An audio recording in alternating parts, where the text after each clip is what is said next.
வந்து தொடர்ந்து வந்து என்ன பண்ணுறாங்க, வெளியே வராம வந்து அப்படியே அழுதுகிட்டே இருக்காங்க.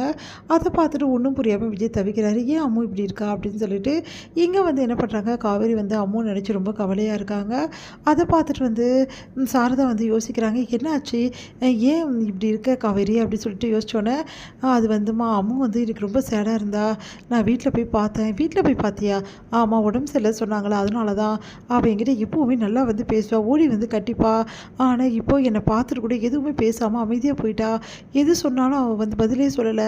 எனக்கு ஒன்றுமே புரியல, என்ன நடக்குதுன்னே புரியல." அப்படின்னு சொல்லிட்டு மனசு கஷ்டப்படுறாங்க. இதை பார்த்து வந்து சாரதா யோசிக்கிறாங்க, இதே மாதிரி தானே யாழினி ஏதோ சொல்ல வந்தா.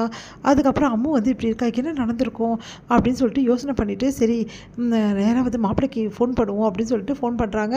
விஜய் வந்து, என்னத்த இந்த டைமில் ஃபோன் பண்ணியிருக்கீங்கன்னொன்னே, இல்லை காவேரி ரொம்ப கவலையாக இருந்தா அம்மு நினச்சி. என்னாச்சு அம்முக்கு?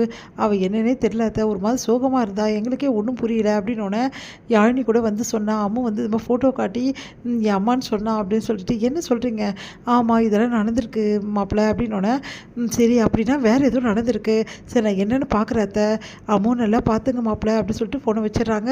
இங்கே வந்து என்ன பண்ணுறாங்க, விஜய் வந்து ரொம்ப டென்ஷனாக இருக்காரு. என்ன பண்ண ஒன்றும் புரியல, என்ன நடந்திருக்கும் அப்படின்னு சொல்லிட்டு தாத்தா கிட்டேயும் வந்து அவங்க சித்திக்கிட்டேயும் வந்து பேசிகிட்டு இருக்காரு. இந்த மாதிரி அம்மு ஏன் இப்படி இருக்கா, ஒன்றும் புரியல. அம்மு யாழினி கிட்ட ஃபோட்டோ வேற காட்டியிருக்கா. என்ன நடக்குதுங்க, எனக்கு ஒன்றுமே புரியலையே அப்படின்னு சொல்லிட்டு பேசிகிட்டு இருக்கும்போது கரெக்டாக வந்து சொல்கிறாங்க ராதா, இந்த மாதிரி நான் தான் எல்லா உண்மையும் அம்முக்கிட்ட சொல்லிட்டேன். அம்மு கிட்ட கேட்டுகிட்டே இருந்தா. என்னை மன்னிச்சிடு விஜய், எனக்கு வேறு வழி தெரியல அப்படின்னோடனே, அப்படியே அதிர்ச்சி அடைகிறார் விஜய். நீங்கள் என்ன சொல்கிறீங்க சித்தி, எதுக்காக அம்முக்கிட்ட எல்லா விஷயத்தையும் சொன்னீங்க? அவள் வந்து அதனால தான் அவள் ஒரு மாதிரி இருக்காளா? காவேரி வந்து கூட அதனால தான் அவள் பேசுறியா அப்படின்னோடனே, ஆமாம் விஜய், அதனால தான். நான் என்ன பண்ணுவேன் விஜய், அவள் தொடர்ந்து கேட்டுகிட்டே இருக்கா. இது ரொம்ப பெரிய தப்பு பண்ணிட்டீங்க சித்தி. இப்போ நான் இப்படிக்கு வந்து சமாதானப்படுத்த போகிறேன், அம்முக்கு தெரியலையே அப்படின்னு சொல்லிட்டு விஜய் வந்து பெட்ரூமுக்கு போகிறாரு. அங்கே அம்முக்கிட்ட வந்து, என்ன அம்மு அப்படி சொன்னோன்னே, ஏன்பா இவ்வளோ நாள் என்கிட்ட சொல்லாமல் விட்டீங்க அப்படின்னோடனே, அப்படியே வந்து யோசிக்கிறாரு. சாரி அம்மு, நான் வேணும்னு சொல்லாமல் இல்லை, அம்மாவுக்கு ஆக்சிடென்ட் ஆகிடுச்சுடா, அதனால தான் அம்மா எல்லாத்தையும் மறந்துட்டாங்க. உன்னை வேணும்னு அம்மா எப்பாவது வந்து விலைக்கு வைப்பாங்களா சொல்லுன்னொன்னே, அப்பா எனக்கு அம்மா வேணும்ப்பா, காவேரி மிஸ் தான் என்னோடய அம்மான்னு எனக்கு தெரிஞ்சோடனே எனக்கு எவ்வளோ சந்தோஷமாக இருக்குது தெரியுமா. ஆனால் என்னை மிஸ்ஸுக்கு தெரியாது, அடையாளம் தெரியாதுன்னு வந்து பாட்டி சொல்கிறாங்க. என்னை அப்போது கடைசி வரைக்கும் அம்மா என்னை ஏற்றுக்கவே மாட்டாங்களப்பான்னொன்னே, அப்படியே அழறாங்க கட்டிக்கிட்டு. அதெல்லாம் ஒன்றும் இல்லைடா, கூடிய சீக்கிரம் அம்மாவுக்கு எல்லா நினைவும் வந்துடும். அப்படி இல்லைனாலும் அம்மா இந்த வீட்டுக்கு வருவாங்க, உன்னை பார்த்துப்பாங்க, உன் கூடவே இருப்பாங்க. அப்பா சொல்கிறேன்ல, நிஜமாகவே இதெல்லாம் நடக்குமாப்பா? நிஜமாக நடக்கும்டா அப்படின்னு சொல்லிட்டு சமாதானப்படுத்துகிறாரு. என்னாச்சு விஜய், இப்போ எப்படி இருக்கா, குழந்தை தூங்குறாளா? ஆமாம், தூங்க வச்சுட்டேன் சமாதானப்படுத்தி அப்படின்னோடனே, என்னாச்சு விஜய் அப்படின்னு சொல்லிட்டு எல்லோரும் கேட்குறாங்க.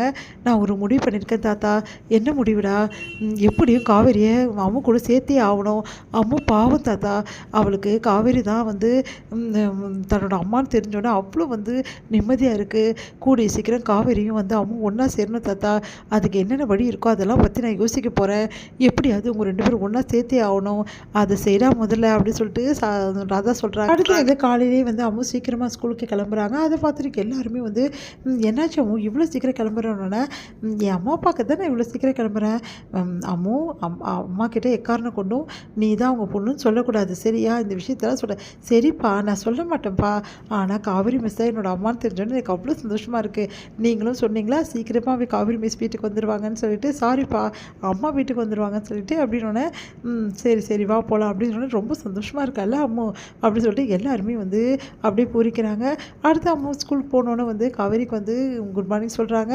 அப்புறம் காவேரியை பார்த்து ரொம்ப சந்தோஷப்படுறாங்க.